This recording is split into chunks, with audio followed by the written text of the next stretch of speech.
Good evening, Rangers. Welcome to Crotoni Entertainment. I'm Chris, and tonight we're going to do a little something different for Morphin Monday than we normally do. As you know from watching my previous videos, I am entirely a painting channel, or at least I was up until now, where I would take figures from Renegade Games, Power Rangers, Here's the Grid game, and I would paint them up on camera, kind of showing you some basic, what I've been calling everyman techniques, simple maneuvers anybody can do to put some good-looking models on the table with a minimal effort and a pretty simple selection of paints. Nothing pro standard, but something good on the game. What I've wanted to do since I started the channel is get more into some of the game theory and even the gameplay of Here's the Grid, and I do eventually want to expand into other games because I do see Here's the Grid as kind of a natural progression, maybe from a board game into a more traditional war game. And I do play several miniatures war games that I greatly enjoy, I'm very excited about, and I want to pass on some of that enthusiasm going forward. I am still going to continue to do painting videos. The next video, at the request of somebody on the Facebook, was Hyperforce Pink. I think I might do it one step further, and I may do a video with all 5 Hyperforce Rangers in one go. I haven't fully decided yet, but I wanted to pause, do this video first, and I think this is going to be the first in a series of videos, because what we're going to talk about is the 4 types of Ranger that are going to show up on your game table.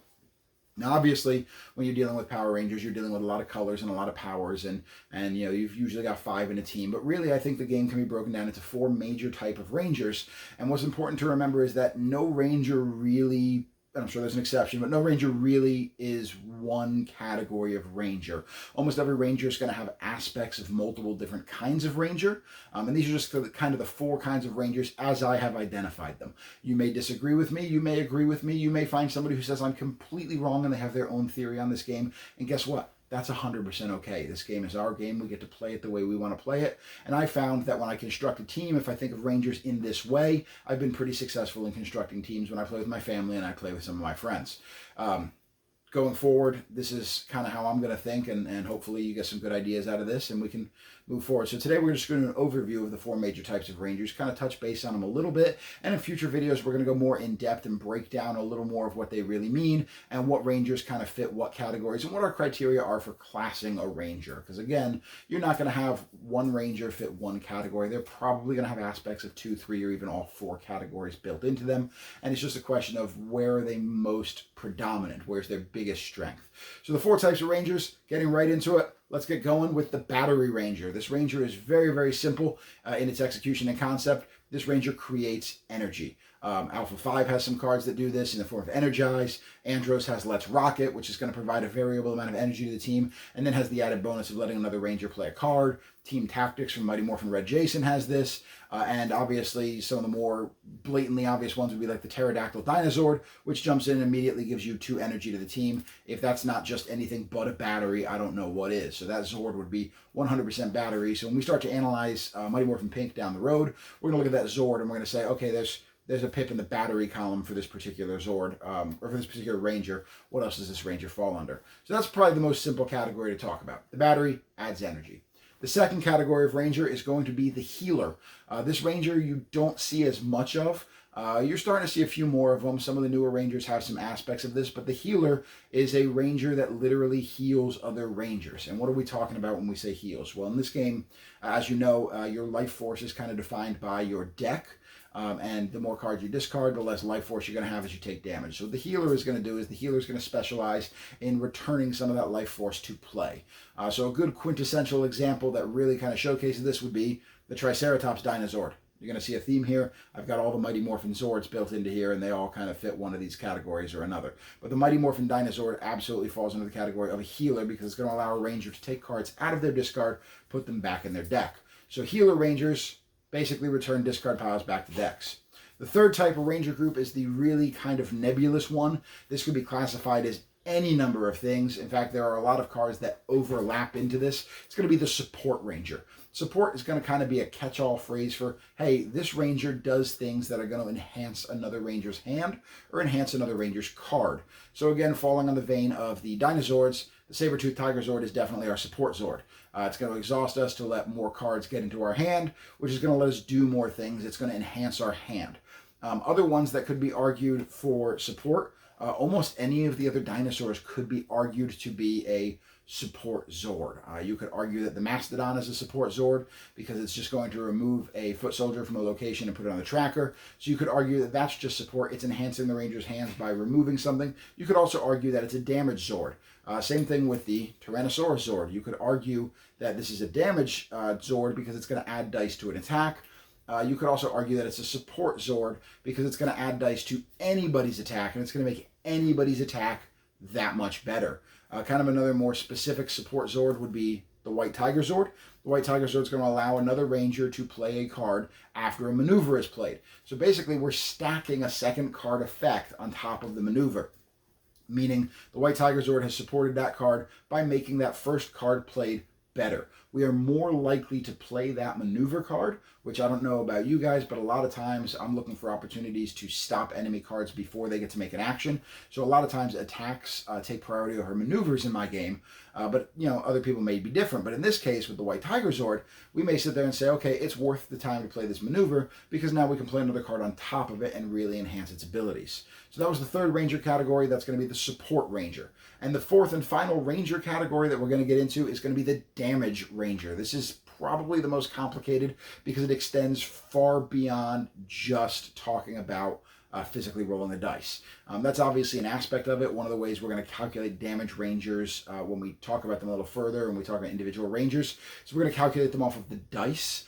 When you look at Ranger dice, you have 2 misses, you've got 1 double hit, and then you've got 3 hits, meaning you have a 4 in 6 chance of dropping a damage. So a damage Ranger, we're basically going to look at that, and I typically count every die symbol on a Ranger's cards to be, either 0.5 or 0.6. 0.5 if I'm feeling lazy, 0.6 if I actually want to think a little bit.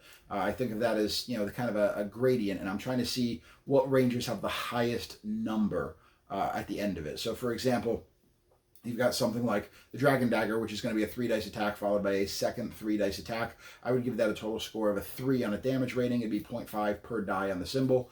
Whereas the Power Sword, I'm actually going to go ahead and give that a higher score. It's only 5-dice attack, which would be 2.5, but it's going to add 2 dice to the next attack, so that would be an additional 1. So the Power Sword, in my mind, is a 3.5 card, whereas the Dragon Dagger is going to be a 3.0 card. And that sounds kind of complicated, and we'll go into it more in depth when we actually start going through individual Rangers and talking about what category they would fall into.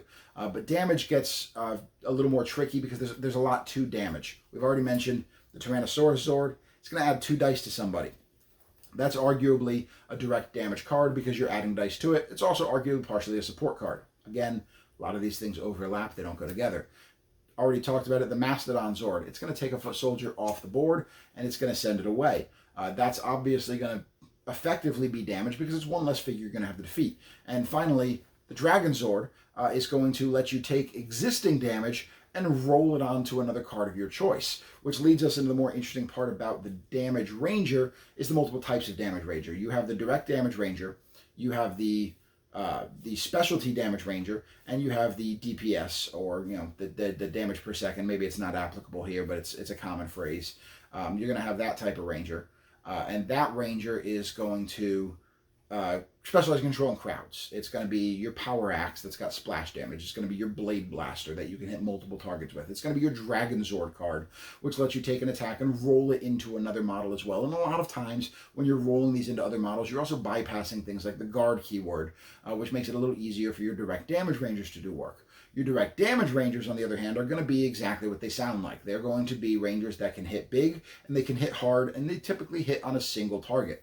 Keeping with the Mighty Morphin theme, since that is the base set, and that's the one I have to assume everybody watching this video has, even if you have no expansions, you've got the Tyranno Slash on the Red Ranger. It's a 3-dice attack with built-in rerolls, so you don't have to utilize Jason's leadership ability, and it's just very straightforward. It's not going to bypass guard, it's not going to hit multiple targets, it's just going to be a decent damage attack that you're going to throw at 1 target. So that's going to be a direct damage example card, whereas, like we mentioned, a Power Axe or something that splashes is going to be more of that DPS or that crowd control type of damage. And the last type of damage that we're really floating out there with is going to be the specialty damage. And the specialty damage is going to be something that ignores certain keywords or targets certain keywords. Specialty damage would include Blue Zeo Ranger's Power Axes if you have that expansion. He's going to be putting energy tokens on targets, and the damage that he rolls is going to affect anything with an energy token on it. It's going to be like Ninjor's Nimbus Cloud Strike or Nimbus Strike that's going to target a specific keyword and just do damage to everything that has that keyword. It's going to be things like Andros's ability in the space set to ignore the guard keyword. He's going to be able to bypass a defense, get by them, and do a specialty bit of damage on an enemy. So you're going to break down your damage category even further to figure out what kind of damage ranger you have. And you're going to want a mix of damage rangers in a successful team in order to make things work. My typical rule of thumb is I like to have one direct damage ranger, at least one crowd control ranger. I consider a specialty attack ranger to be kind of icing on the cake. But if I'm not able to get it, that's okay. I'd like to have at least one support ranger on a team. And then healers, depends on how many rangers I'm playing with. If I'm playing a 6 ranger game, I like to have healers. If I'm playing a 3 ranger game, typically I can do without because every ranger has an additional action. If I'm playing a 4 ranger game, it kind of give or takes because again, we have some additional actions on the command center that let us do recovers and heal ourselves. But in 5 or 6 ranger games, I definitely like to have a healer, especially in a 6 where all those individual foot soldiers are actually going to count as 3 foot soldiers and they're going to come at you pretty hard. Battery rangers, they're kind of an icing on the cake ranger for me. It's nice to have, but unless I'm really taking a power hungry ranger in my deck, I don't necessarily need a battery ranger. And then of course, here we get to the point where I prove just how much of a, air quotes, professional YouTuber I am and how bad at this platform I really am. I started this video and I talked about the 5 ranger categories. And then as I filmed about half of it, I realized I couldn't remember what the 5th ranger category was. And clearly there were only 4 ranger categories. So I screwed up and I stopped the video and I went back and I re-recorded this whole thing talking about the 4 ranger categories. And I was partway through talking about the 4 when I realized that I am in fact a liar. There are 5 ranger categories. So I'm probably going to call this video the 4+1 ranger categories or something stupid like that to make it sound like I intended to do that the entire time. But the 5th ranger category, and arguably the most important, especially in certain scenarios, is going to be the guardian ranger or the tank ranger, whatever you want to call them. This is the ranger that's designed to absorb damage. I don't necessarily like to call them a tank because in my mind a tank is the character that jumps forward and draws the enemy's attention and takes all the damage on their self. Whereas a Guardian Ranger can really kind of spread what we're talking about there. So what is a Guardian Ranger? Guardian Ranger is going to make the team take less damage. Oftentimes, it's going to almost be at the expense of their own health. And what I mean by that is a card like Block from the original set is going to be a 3 shield card that's going to reduce damage by 3. So it's effectively Jason is taking a 3 damage hit to play this card, but since he can play it on any ranger to keep any ranger alive, he is a guardian. He's jumping in, he's stopping the damage from going to the team. Other cards of this effect, Smooth Moves on Zack, Dragon Shield over on Tommy. You've got Zords like Pyramidas that are going to add things. You've got I think the red Zeozord 5 has a boost to shields. I know Ninjor has a card that's name escapes me. I think it's Tough Stuff. But the name actually escapes me right now. That's going to boost something shield. Magna Defender has things like this. Any ranger basically who has the ability to take damage and reduce that damage is going to also be a Guardian Ranger. So there you go. Real quick overview. We've got the 5 types of ranger. We've got the battery, we've got the healer, we've got the support, we've got the damage, and we've got the guardian. And again, every ranger is going to have aspects of multiples of these built in, and it's a question of what ranger or what types is this ranger the most like. And like I said, we're going to get into that in future videos. Thank you all for watching. Thank you for joining me for Morphin Monday.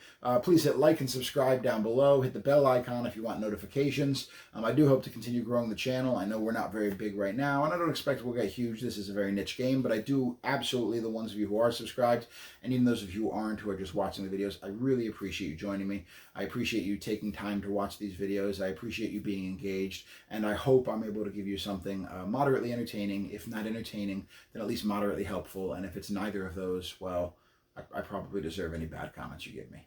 Thanks for watching Morphin Monday. We'll be back next week, guys. Till then, keep rolling.